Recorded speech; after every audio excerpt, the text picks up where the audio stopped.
All right, so when you're looking at this first problem, let me change this. It's asking you to identify the mean X and E. So the mean here is the average number of occurrences. So out of 580 regions, 515 bombs hit. So that would be your mean. So you're just going to ask Excel or your calculator to divide 515 by 580. And then that is the value of the average number of hits that they had. And it's asking you to do it to 5 decimal places. So make sure you do that as well. X is the number of times within that interval that you're looking for the value. So X here would be exactly 2 hits. And then E is a static number, it never changes, and it's the 2.71828. So those are the values that you're looking for. If you're having problems with the template I have in the download document sharing, if we just go to the next question,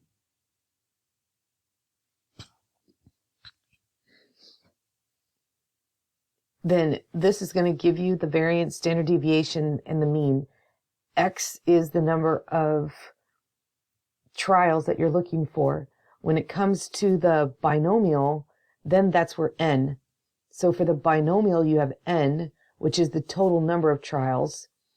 X is what you're looking at, like the probability that X is less than or equal to 5.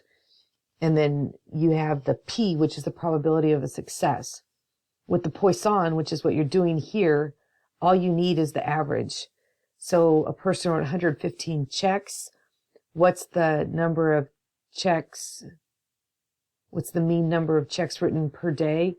What's the standard deviation? And what's the variance? So when you look for the mean here, if he wrote 115 checks in a year, then the average would be 115 out of 365 days in a year. And then notice that this gives you the variance and the standard deviation. I think you might be, if we look at the,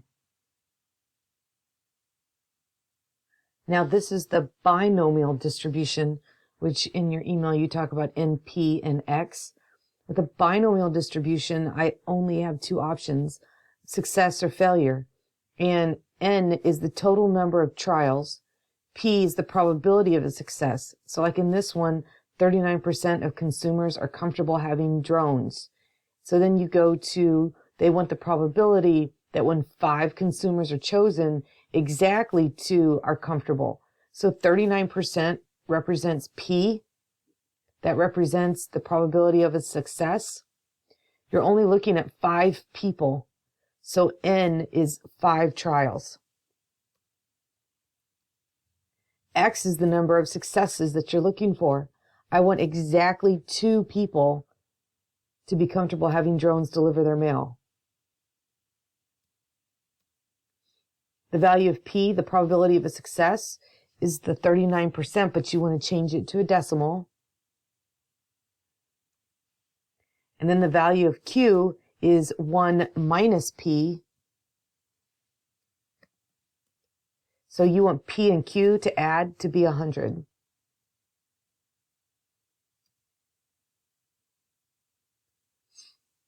And then if you actually had to find that probability, you would go back. If you actually had to find the probability of exactly 2, you would put those numbers into that calculator I have in document sharing, and we know that there's 5 trials, and 39% is the probability of a success. So if I wanted exactly 2, then I would use the exact column for exactly 2. So let me know if that doesn't answer your questions.